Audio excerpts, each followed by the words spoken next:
Are we still good? Yes. Okay. Hi, this is Cindy Graham, and I'm here with Caroline and Franco Venuti. They're going to answer some questions that the church has put forth to color in the history of our church for the last 25 years or so. So I'm going to turn this over to Caroline and Franco and let them carry through this. Thank you. Well, question one was a good one. It asks, who has had the most meaningful impact on your faith journey through the church and why? Well, I am very fortunate to have had many people that have impacted my faith, but two came right to my mind. One was Mary Thompson, and secondly, Peggy Ostrom. Mary Thompson had this wonderful attitude that everything would just work out according to God's plan. She suffered diabetes, and she never let it get her down. She just jumped right up. The next day, we called her the Energizer Bunny for her energy. She was a dear friend, and I loved hearing her early life stories of being raised in Egypt. And she was a pastor's wife in Homer for many, many years, so had an impact on the congregation when her husband was our pastor. Peggy is much more recent. She's one of those people that just came to our church and jumped right in, ready to help others with absolutely no real benefit for herself. Her leadership in so many places in our church strengthened the community of HUMC, especially with women. She and her husband were behind the scenes in many, many projects, and her time at Homer United Methodist Church made a difference. So Franco, who impacted you? Well, my answer to that question is my wife Caroline. We met at Homer United Methodist Church 36 years ago, and Homer United Methodist Church has been an important part of our life since then. Okay. And question two is about a story or an impact or an event that happened that we will never forget. And the thing that I will never forget is Pastor Lisa leading a blessing of the pets in the parking lot of our church on St. Francis of Assisi's Day of Sainthood. It was also an opportunity to have a fundraiser for our local shelter. Jim Hornaday played his ukulele and sang a song about his dog named Shep. Some pet owners walked their pet over to the church. Many drove them. I recall one older dog. He could not even get out of the car. He was so old. And he was being blessed by Pastor Lisa so quietly, and it was really apparent that he was close to death. It was very tender. Pastor Lisa blessed each pet that came. There were dogs, of course. We had our dog Poopsie, and cats, a lot of cats, and even some pet birds. And it was such a special moment for all of us to remember our animals in our world. Franco, what was your answer? An event that I'll never forget was I first came to Homer United Methodist Church in 1990 to attend a meeting, and this is where I met Pastor Ed Stanton. He impressed me as being someone worth listening to, and as a result, I started attending Sunday services. And the third question asks if there's been a difficult season for the church or me personally, and how this church community carried me through, and what did it look like? I can tell you that it came and looked like phone calls, cards of support, and meals were brought to my house when Franco had an accident.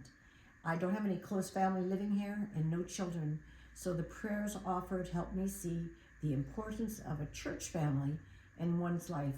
Homer United Methodist Church tries to remember each one of us as we go through our tough times, and whether it's a card that's sent by our card members committee, or a phone call from the Sunshine Committee, or a meal on the meal train, or just a prayer that's offered during our prayer time, we care. I did not answer that question. Okay. And the fourth question was about what we hope for the next generation of members, that what we've seen witnessed here. Well, my hope is that HUMC will always be open to everyone. I really like the fact that our church building is used by so many services in Homer. To some people, that's where they get their very first inkling that they might find their people and could belong to HUMC. We are a very accepting congregation, and we let people come just as they are. Also, I think we all will need to focus on accessibility. This means looking at access to all areas of the church, and we should do this often. Do we have Braille hymn books? Can we provide hearing amplifiers for those that can't hear the service? And parking spaces reserved for those who have handicap parking would really help those that are not only elderly, but want to come to church, but feel that they just haven't found the way to get in. Thank you. I did not answer that question either. So question 5 you did, though. Yep. As this church steps into the next 75 years, what is your prayer or hope for its future? Well, I have a personal prayer that we don't forget the saints that went before us. It's really important that we hear and listen to other people's stories when they reflect on their journey of faith. I really like the fact that we are kind of old-fashioned in that we only have a piano and an organ accompanying our voices in the singing. We are not loud. We don't have amplifiers for those instruments. And so our voices are what you hear mostly. I like that. Also, we have a wonderful group of youth leaders that somehow always finds time and energy to make sure that we remember how important children are to Jesus. And we give a part of our service to them. And I think that's really important for them to go up to the front of the church and be a part of our church, even if it's only for 10 minutes. But those people are saints. And what was your answer to 5? I think it's important that the church maintain its physical condition and improve accessibility for all people. Oh. And I also feel that it's, we need to build the parsonage. Amen. So question 6 asks, what, and I like this question, it's kind of a deep question. What's something about this church that outsiders might never notice, but it means everything to the people inside? And I think this is kind of has 2 ways, but what means everything to the people inside is that they are needed and seen for what they can contribute. And I'm thinking about all the work that goes on behind the services, just which only lasts 1 hour in our church. We of course have our pastor. We have all of the musicians with their special music and their regular music. We have the greeters who are there to greet you. We have our readers who do the scripture, our sound tech people, the people who clean the church, and the providers of the fellowship time. Every one of them are there to assure that the message of God's love is told every Sunday. And these people get a feeling of belonging by working behind the scenes to make our services one that people want to come to and are welcome to just come and sit for 60 minutes in a very safe, loving, responsive manner. Did you answer that one? I did not answer number 6. Okay. 7 says, how has your faith itself grown or shifted through the years that you've spent here? Well, one of the things that's grown is my deep appreciation for all the church families that bring their children to church to learn about Jesus and then learn how they want their children to learn how to turn to their faith in tough times. I was an elementary teacher, and I could always tell the church members that I had in my classroom because they never felt like they had to solve the problems of the world on their little shoulders. They might not have called it God, but they knew that there was something else out there, a power that would take their problems and resolve them. So they weren't tense and upset when things happened. They were more accountable to themselves, and they knew their limits. And I always could tell, it might not be the Homer United Methodist Church, but they belong to a church. I'm also grateful for the food pantry staff that use our kitchen. Oh, what energy they have. And they use our church as the building to feed others. This could not happen if our church locked its doors during the week. So I hope and I see that this is something that we need to continue to have an open door to serve others. Did you answer that one?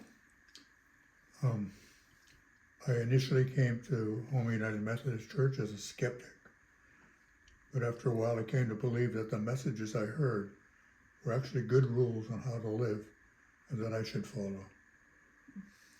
So we can answer, Franco. And our last question asks us, if we could only listen to one hymn for the rest of our life, not all the time, but when you want to listen to music, what would you listen to? And what hymn would you pick? And this was a hard one because I love all the hymns we sing. But particularly I like in the Red Book, page 557, blessed be the tie that binds. There's a line in that song that says, quote, we share each other's woes, our mutual burdens bear, and often for each other flows the sympathizing tear. Those are special words to me, and I've had times where I just sing it to myself or hum it, and I know I'm not alone. What was your favorite hymn? Thank you. Kind of a long story. I'll Tell see if it. I can tell it right. Yes.